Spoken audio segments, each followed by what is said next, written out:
Yeah, well, I'd used Pinot. I'd used on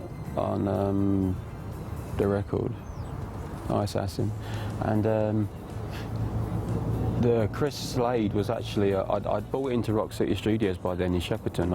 I think at that point I owned a quarter of half of it, and ended up owning all of it after a while. But so Chris Slade was part of that, so I knew him. Roger had been with me before, I think, with the Telecom thing, or when I can't remember. Sure. But anyway, I knew him.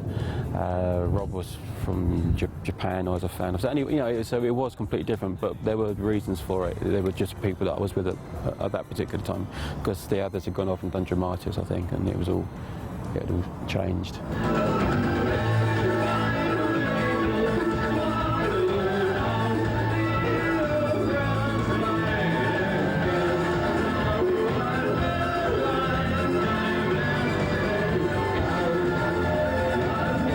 It wasn't my favourite lineup in terms of all sort of bonding and getting on well together. You know, there was little friendships within the group and people you really wouldn't want to hang out with. It was different. You know, I've been used to a nice, friendly group of people that like being together. Although even that was nothing compared to what it is now, yeah, so it's fantastic now. So I went from that then, what we have now is that little bit in the middle with the Assassin thing, where it was just business really, it wasn't so much fun.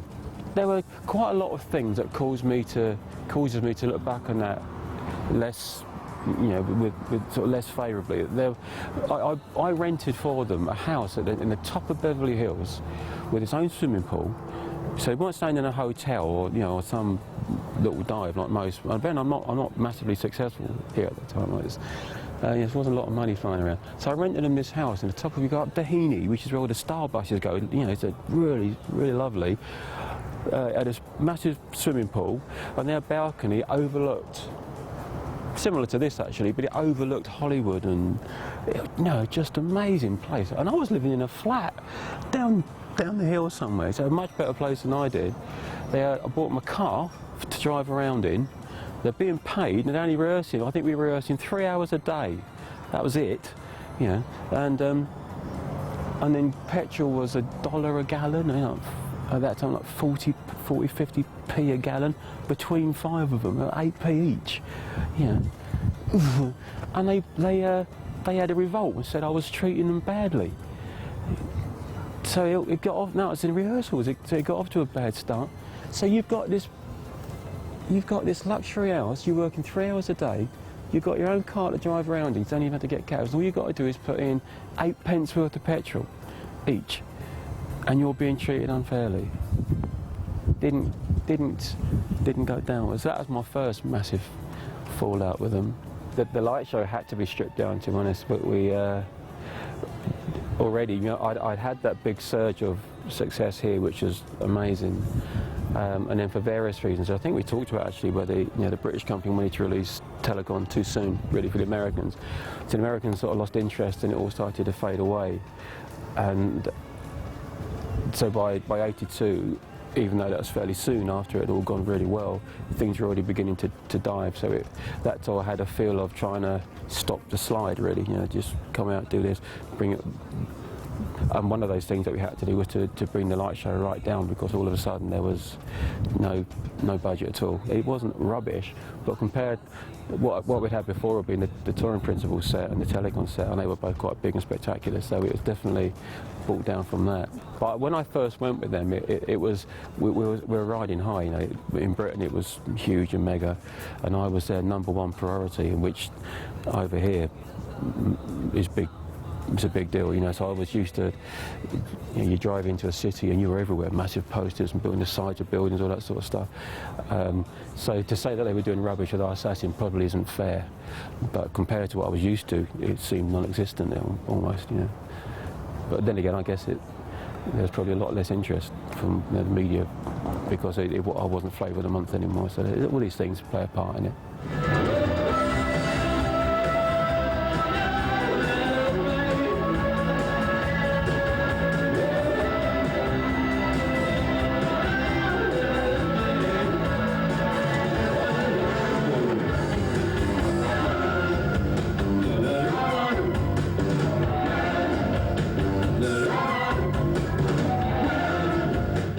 did a gig in, I think, New Orleans.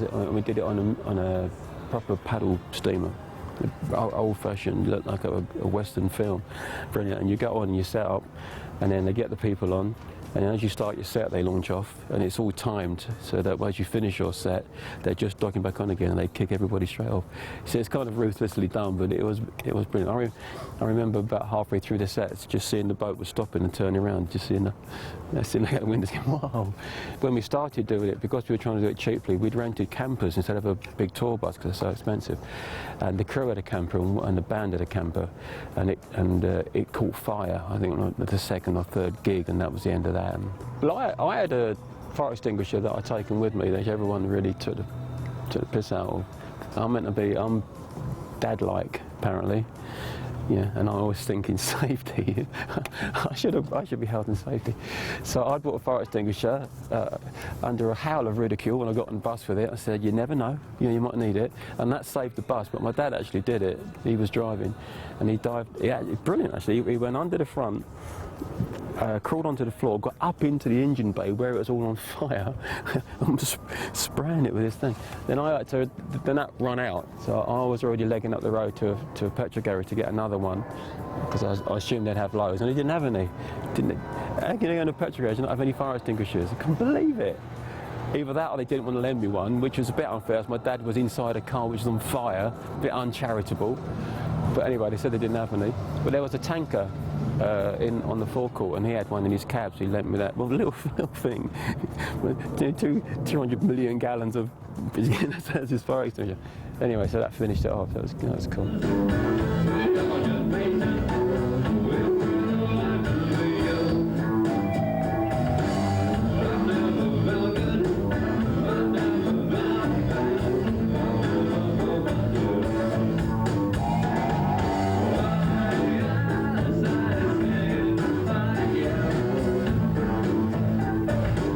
I went to New York to film something for Top of the Pops, and in Top of the Pops filmed something at the house actually that the band were bitching about.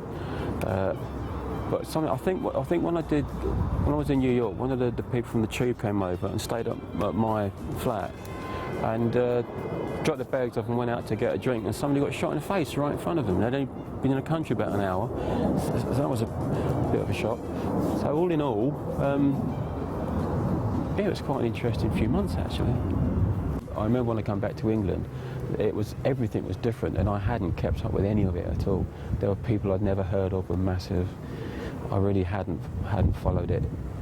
And as for America, I don't think I listened to the radio once the whole time I was here.